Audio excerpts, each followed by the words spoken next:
Fake experience लगाना चाहिए या फिर नहीं लगाना चाहिए। 6-7 साल जॉब करने के बाद 2 साल 3 साल का गैप आ चुका है। Now he is trying to get into the IT. Gap है जी, आपको हम नहीं लेंगे। फेक एक्सपीरियंसेस की बात कर रहा हूं। कंपनी के अंदर ज्वाइन करने के बाद आप 3 साल किसी प्रोजेक्ट पे काम ही नहीं किए, इस तरह का चीज अपने रिज्यूमे में डालते हैं, तो क्या आपकी कंपनी नेक्स्ट हायरिंग होगी? आपने गलती कर दिया है कि आपको नॉलेज होने के बावजूद भी कंपनीज आपको चांस नहीं दे। थर्ड पार्टी पेरोल पे जो हायरिंग होती है, इन यूट्यूबर बाबा लोग जो हैं, इनके सजेशन में फंस के अपना 2-3 साल खराब ही कर लेता है। एक रॉन्ग डिसीजन आपका 3 साल बर्बाद करता है, मिनिमम 3 इयर्स। बहुत सिंपल तरीका है आईटी में जॉब लेने का कि आप पढ़ाई करिए और बहुत सारा पढ़ाई करिए। Fake experience and IT jobs एक ऐसी सच्चाई है जो आपको कोई नहीं बताने वाला है।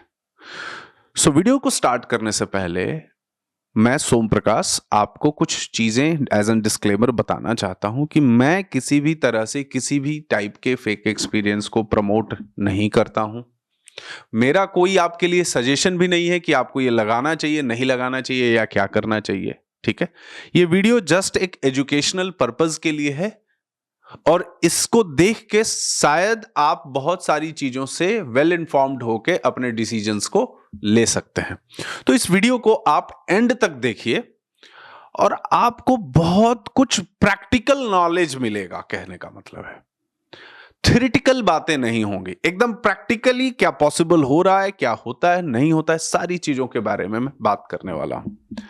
सबसे पहली बात कि सर हमें क्या फेक एक्सपीरियंस लगाना चाहिए या फिर नहीं लगाना चाहिए। ठीक है, ये आपको मेरे से या किसी से भी पूछने की जरूरत नहीं है। सबसे पहला चीज, आपको नहीं लगाना चाहिए, ये मेरा आंसर है।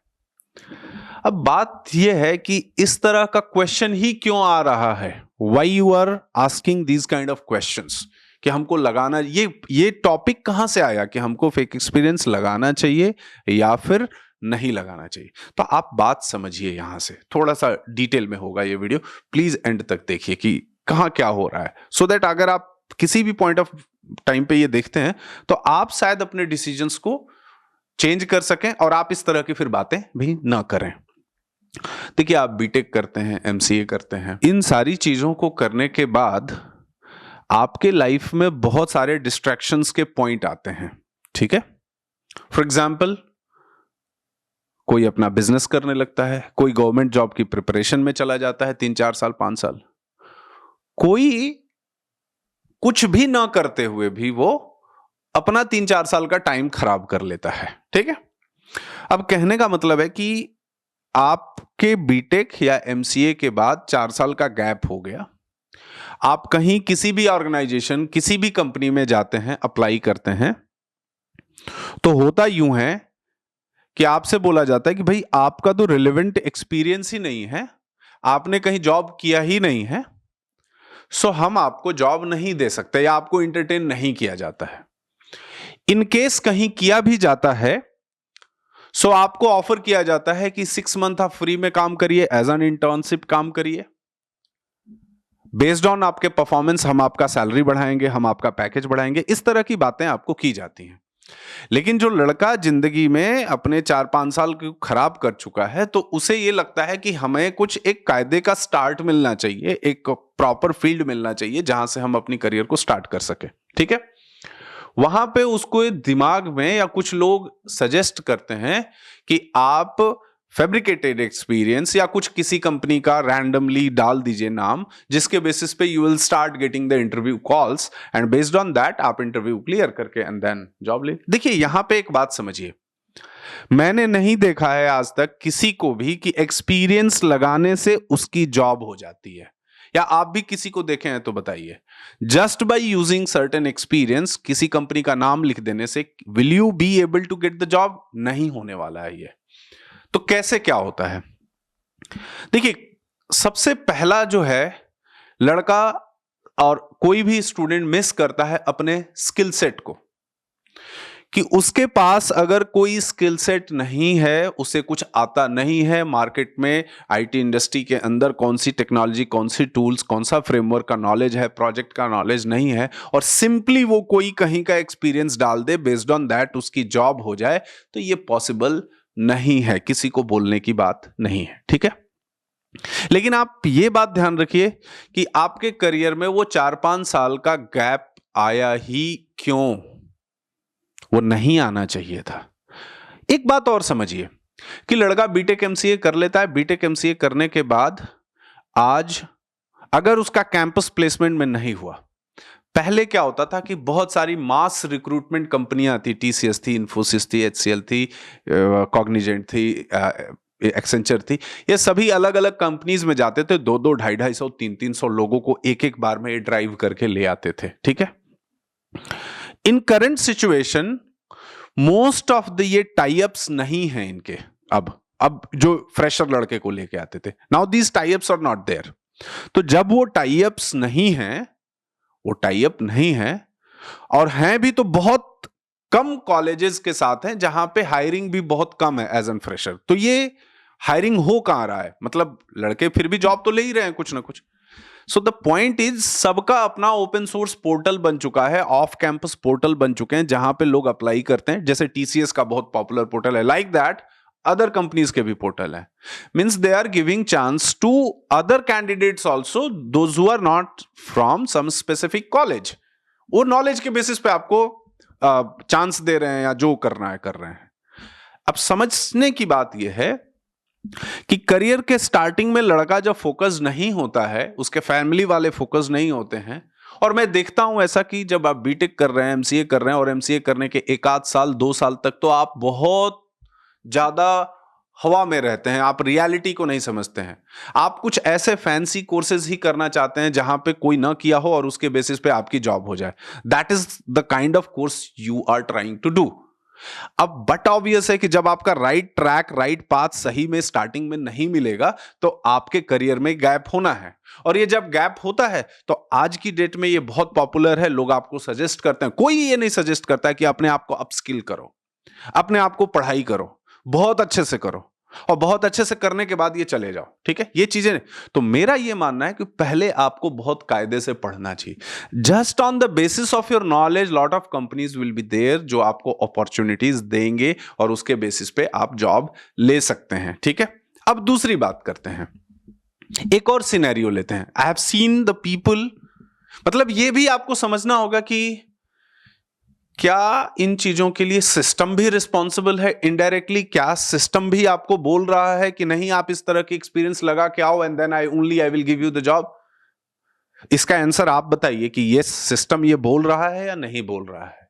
मैं नहीं इसका कुछ आंसर, मैं आपको बस सिचुएशन बता रहा हूं। बहुत सारे लड़के मेरे से मिलते हैं, बहुत सारे लड़के, I can not disclose name over here, या मैं उनसे आपको मिलवा नहीं सकता हूं। उन्होंने 6 साल 7 साल जॉब किया, अच्छी अच्छी कंपनियों में जॉब किया, in well reputed organisation they have worked, they are having 6-7 years of experience, और पैकेज 22 लाख, 24 लाख, 25 लाख का उनका पैकेज है। अब उनको उस जॉब में क्या प्रॉब्लम है? कोई प्रॉब्लम नहीं है। बट सडनली व्हाट हैपेंड, उनको, बहुत सारे लड़कों को यह ख्याल आता है कि I should now prepare for civil services, क्योंकि अब पैसा आता है, उनके घर वाले भी उनको फोर्स करते हैं कि नौकरी तो सरकारी नौकरी होती है, प्राइवेट नौकरी क्या होता है। समहाउ वो उससे कन्विंस्ड हो जाते हैं, जॉब को छोड़ देते हैं। I have seen with number of people these kind of things. वो 6-7 साल लड़के ने जॉब किया, बीच में यूपीएससी की प्रिपरेशन करने के लिए चला गया, प्रिपरेशन 2 साल 2.5 साल उसने किया, उसे समझ में नहीं आया, उसका क्रैक नहीं हुआ सरकारी नौकरी का, and now he is trying to enter into the IT industry. लेकिन उसके करियर में 6-7 साल जॉब करने के बाद एक 3-4 महीने का गैप आ चुका है, सॉरी 2 साल 3 साल का गैप आ चुका है। Now he is trying to get into the IT. मैं आपको बताऊं कि 22-23 लाख का पैकेज है लड़कों का। Now they are trying to get into the IT, बीच में 2 साल 2.5 साल का गैप है। ये लड़के को इंटरव्यू शेड्यूल होते हैं, उसका नॉलेज टेस्ट नहीं किया जाता है, उससे इंटरव्यूअर सही से चीजों को पूरा एंड टू एंड समझता नहीं है कि क्या इसको आता है क्या नहीं आता है। उसका सिंपली यही लॉजिक रहता है कि गैप है जी, आपको हम नहीं लेंगे, गैप है जी, हम ये नहीं करेंगे आपको। अब आप समझिए, ये तो चलिए यूपीएससी की प्रिपरेशन हो गई।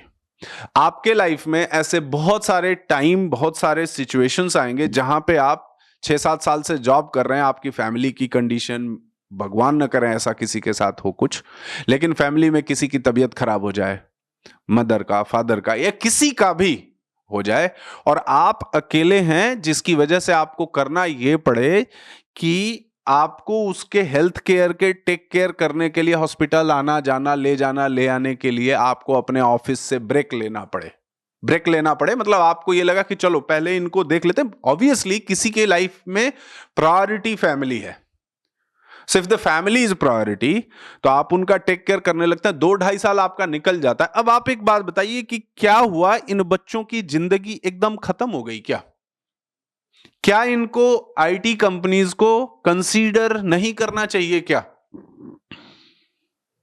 बिल्कुल कंसीडर करना चाहिए, इनको चांस देना चाहिए, लेकिन ये लड़के बहुत ज्यादा फ्रस्ट्रेटेड और परेशान हो जाते हैं कि आखिर हमको, आप बताइए कौन सा ऐसा करियर है कि जहां पे आप अगले 30 इयर्स ये कंसिस्टेंटली मेक श्योर कर सकते हैं कि आपके लाइफ में साल 2 साल 3 साल का कोई ब्रेक ही नहीं आएगा। आदमी के सिचुएशन, आपके लाइफ में क्या ऐसा होगा, नेक्स्ट डे ऐसा क्या होगा, आपको नहीं पता है, बट उसके 6-7 साल 8 साल का एफर्ट है, जो 2 साल गैप लिया है वो फिर से रिवाइज करके प्रिपेयर करके जा रहा है, तो उसे चांस तो देना चाहिए। बट ये लोग सिर्फ नाम सुन के कि 2 साल का इसका गैप है, चांस नहीं देते हैं। अब बताइए, आप बताइए कि वो लड़के क्या करेंगे, किस बेस उसे आता है सिर्फ आईटी का ही काम। वो बहुत सारे ऐसे लोग हैं जो आईटी में जॉब कर रहे हैं, उनसे ज्यादा वो प्रिपेयर्ड है, फिर भी उसे जॉब नहीं मिलता है। उसे क्या करना चाहिए, आप खुद बताइए। अच्छा, उसमें बहुत सारे लड़के कुछ ये सब ट्रिक टेक्निक यूज करते हैं, they use to get the job and very good. 22 lakh का पैकेज, 2 साल का गैप है, फिर वो 30 लाख के पैकेज पे चला गया, 35 लाख के पैकेज पे वो गया लड़का। लेकिन जो इथिकली अपने आप को मैनेज किया हुआ है कि नहीं, I should not do all this things, वो तो घूम रहा है बेचारा, परेशान है। इसके लिए कौन रिस्पॉन्सिबल है? क्या हमें अपना हायरिंग सिस्टम पे ध्यान देने की जरूरत नहीं है? क्या हमें यह चीज नहीं सोचना चाहिए? हमें क्या नॉलेज टेस्ट नहीं होना चाहिए? चलिए, मैं कुछ और टाइप ऑफ फेक एक्सपीरियंसेस की बात कर रहा हूं। क्या है वो फेक एक्सपीरियंसेस के टाइप? आप ध्यान से समझिएगा। सबसे पहला है कि भाई आपने जॉब नहीं किया, आपके पास एक्सपीरियंस नहीं है, बात समझ में आती, पहला।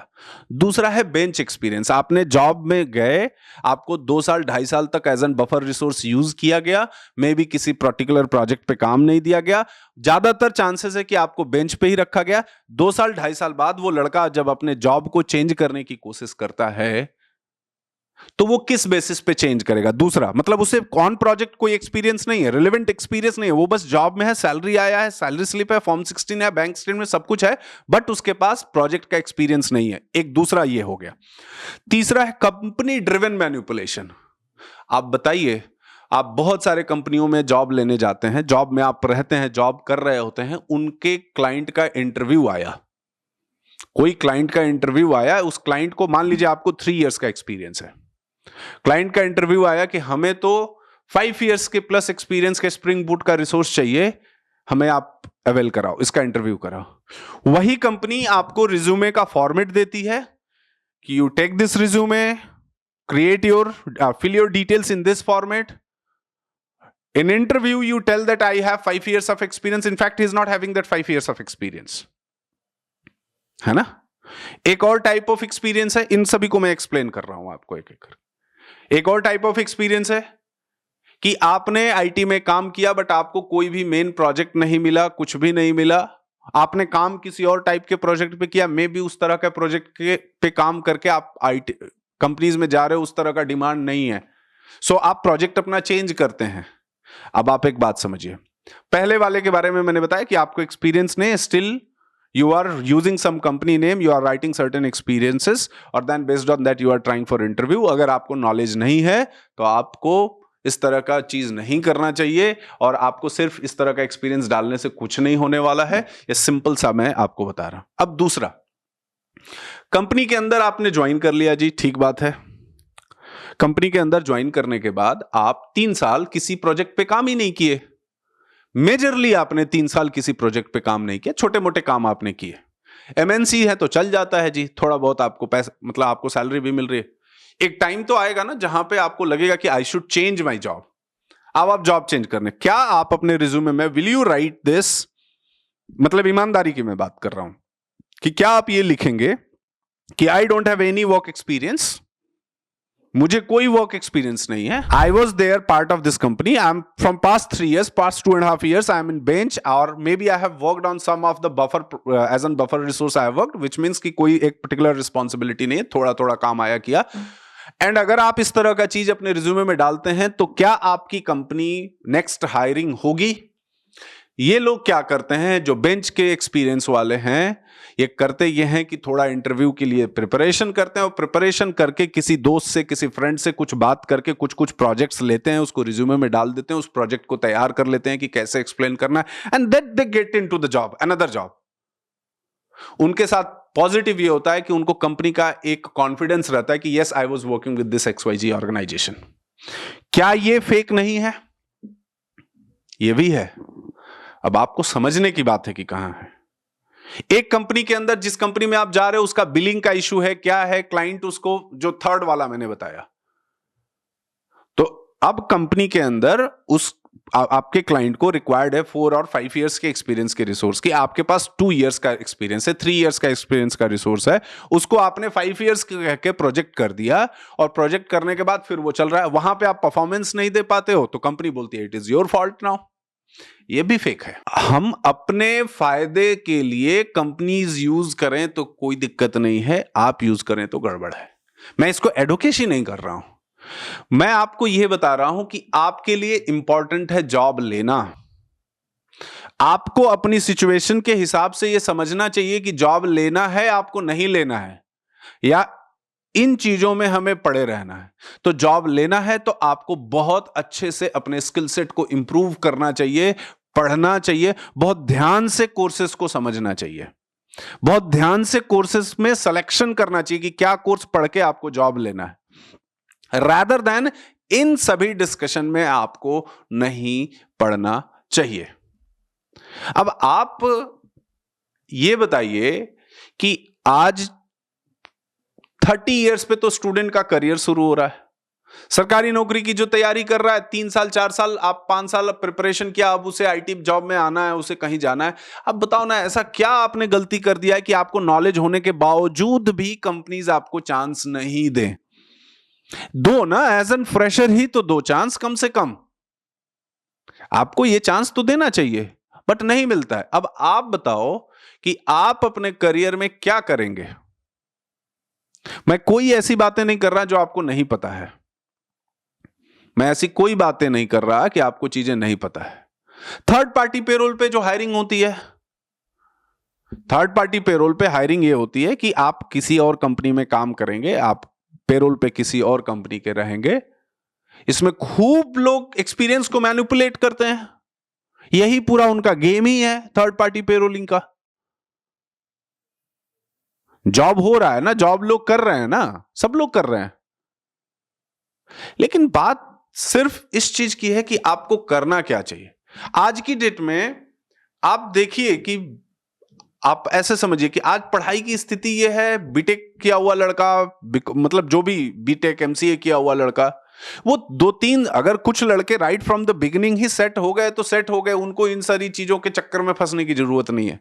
बट आप मेजॉरिटी लड़के को देखिए तो वो 2 साल 3 साल तो इधर उधर वो अपने आप के ऊपर एक्सपेरिमेंट ही करते रहता है, और वो इन यूट्यूबर बाबा लोग जो हैं, इनके सजेशन में फंस के अपना 2-3 साल खराब ही कर लेता है। मैं बोलता हूं इस बात को कि एक रॉन्ग डिसीजन आपका 3 साल बर्बाद करता है, मिनिमम 3 years।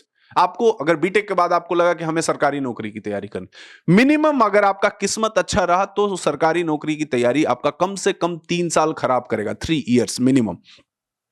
आपको लगता है कि चलो जी कहीं नहीं जॉब मिल रहा है, हम किसी प्राइवेट सेक्टर में, बैंकिंग में चले जाएं, सेल्स में चले जाएं, since you have to earn some money, so you are earning and for that reason you are joining any organization, वहां पे भी कम से कम 3 साल आपका खराब होगा। अब बाय चांस आप एक किसी कंपनी में ज्वाइन किए, कोई ऐसी कंपनी है जहां पे आपको IT से रिलेटेड काम नहीं दिया, कुछ नहीं दिया, वहां पे भी गए तो आपको 3 साल वहां से निकलने में लग जाएगा, अगर आप उस काम को सीरियसली लेके परस्यू कर रहे हैं तो देखिए ये है सब सच्चाई है।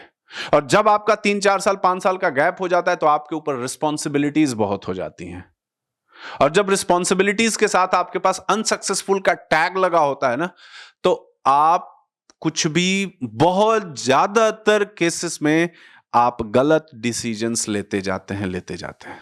एट लास्ट मैं आपको कुछ सजेशन दे रहा हूं। सजेशन ये दे रहा हूं कि देखिए, आपको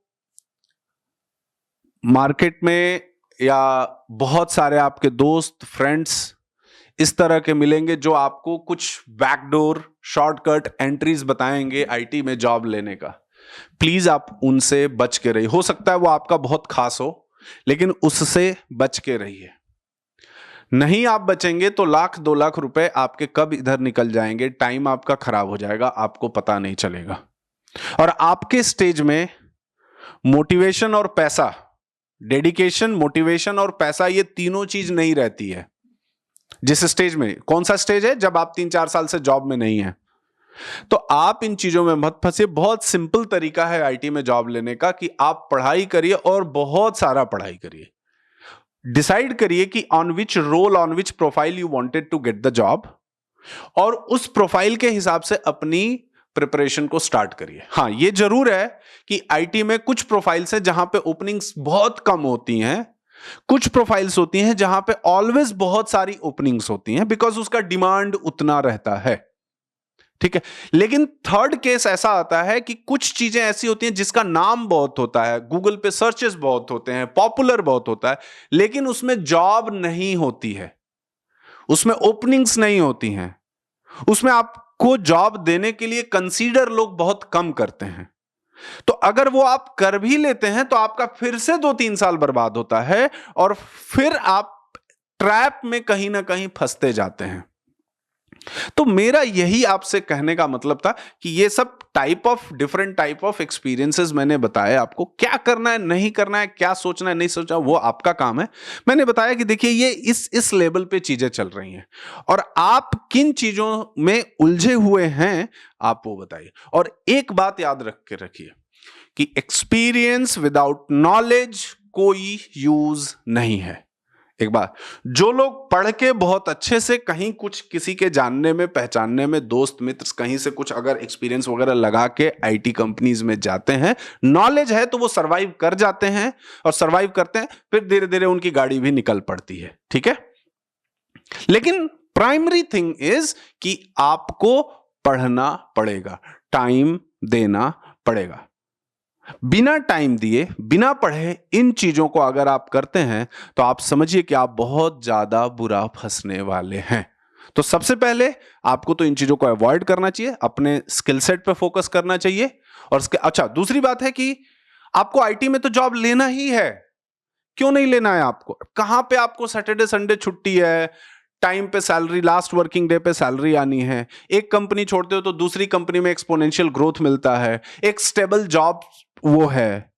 आप देखिए ना, तो वो तो आपको आना है आईटी में, लेकिन आने के साथ अपनी प्रिपरेशन शुरू करिए और ट्राई करिए कि डिसीजंस जल्दी लीजिए, क्योंकि आपके करियर में गैप अननेसेसरी का क्रिएट होना आपके लिए एक प्रॉब्लम है।